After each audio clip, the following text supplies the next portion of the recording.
Assalamualaikum warahmatullahi wabarakatuh. Selamat pagi, siang, sore, atau malam kepada Bu Asri selaku dosen bimbing lapangan KKN Desa Pasir Indah dan juga pada teman-teman sekalian.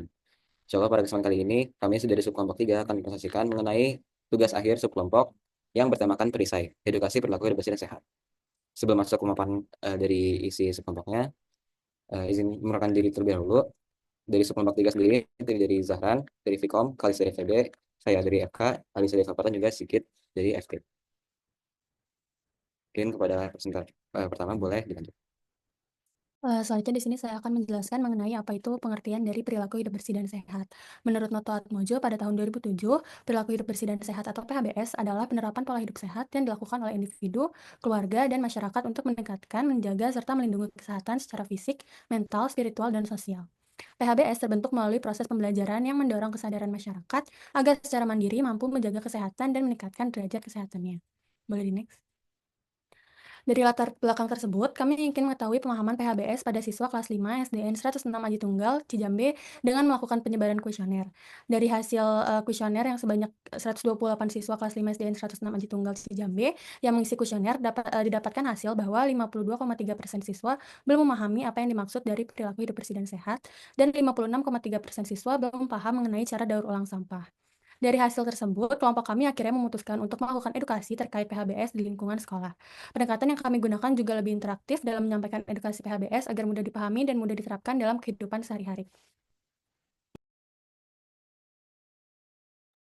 Oke, selanjutnya ini ada tujuan dari penyelenggaraan program edukasi kesehatan ini.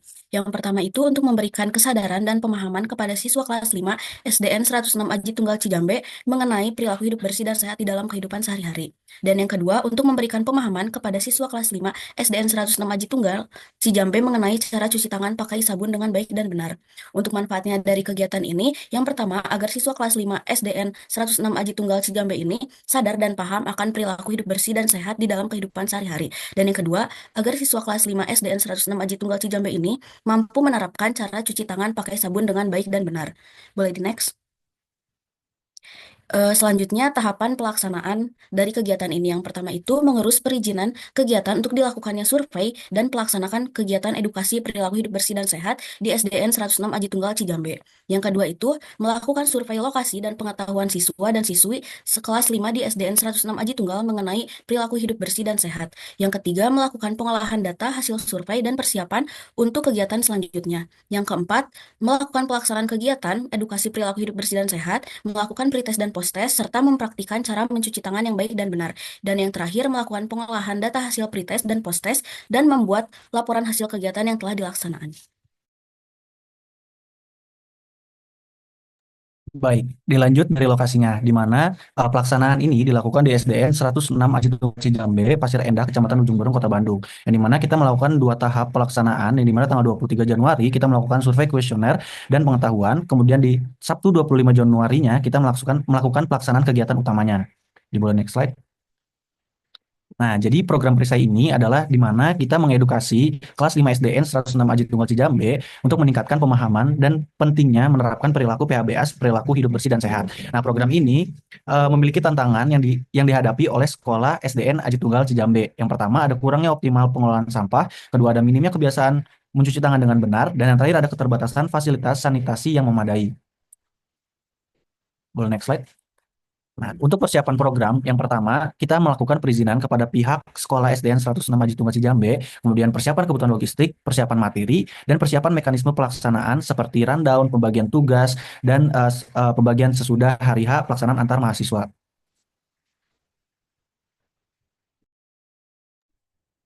Untuk pelaksanaan program dari Perisai sendiri, pada saat hari pelaksanaan tanggal 25 Januari, kegiatan Perisai dihadiri oleh 115 siswa dan siswi kelas 5 SDN Aji Tunggal. Dan kegiatan utama sendiri terdiri dari pemaparan edukasi mengenai PHBS dan pengolahan sampah dan diikuti oleh workshop mencuci tangan.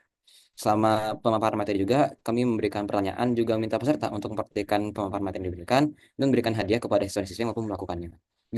Kegiatan ini dilakukan dengan harapan untuk memancing interaktif dan mengharapkan interaksi dua arah antara peserta dan juga pemateri. Dan juga sebagai parameter untuk mengukur peningkatan peserta, dilaksanakan juga pretest dan post-test sebelum sudah pematerian. Dan berikut adalah hasil nilai pretest juga hasil post-test. Pada dari nilai pretest sendiri, sebelum materi, dapatkan rata-rata peserta itu sebanyak 76%. Dan setelah dilaksanakan pematerian, terdapat peningkatan dari hasil post-test sebesar 20%, dengan rata nilai meningkat menjadi 96%. Yang berikut ada beberapa dokumentasi saat pelaksanaan workshop mengenai cara mencuci tangan dengan benar, yang seperti yang telah dipraktekkan pada saat memaparkan materi. Lalu untuk lanjut kegiatan sendiri, sebagai bentuk keberlanjutan dari program pedesaan yang telah dilaksanakan di SDN 116 Masjid Tunggal Jambe, kami memberikan beberapa kontribusi guna memastikan kontinuitas serta dampak jangka panjang dari kegiatan ini. Yang pertama, kami sendiri menyerahkan poster edukasi yang berisi informasi mengenai estimasi waktu yang diperlukan untuk proses pengolahan berbagai jenis sampah dan alat. Dan juga kami menyediakan juga sabun cuci tangan beserta refillnya untuk diberikan kepada siswa dan siswi di sekolah tersebut. Nah, untuk kesimpulan dari kegiatan ini yaitu yang pertama, tingkat pemahaman PHBS dan pengelolaan sampah di kalangan siswa SDN 106 Masjid Tunggal Jambe masih rendah dengan 52,3% siswa belum memahami PHBS. Dan yang kedua, program perisai berhasil mengidentifikasi gap pengetahuan spesifik terkait PHBS dan pengelolaan sampah melalui survei komprehensif.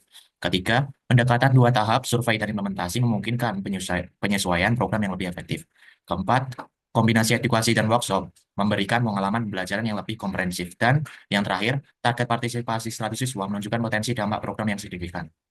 Very next.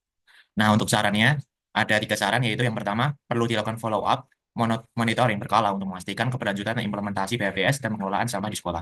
Yang kedua, program dapat diperluas ke kelas-kelas lain untuk menciptakan dampak yang lebih menyeluruh. Dan yang terakhir, keterlibatan guru dan staf sekolah perlu ditingkatkan untuk mendukung keberlanjutan program.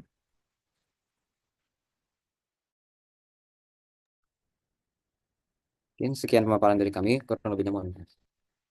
Terima kasih kepada Bu Asri juga sudah meluangkan waktunya untuk menonton video ini, dan juga kepada teman-teman semua yang sudah memberikan kontribusi terhadap berjalannya program ini. Kurang lebihnya mohon maaf. Bila hidayah. Assalamualaikum warahmatullahi wabarakatuh.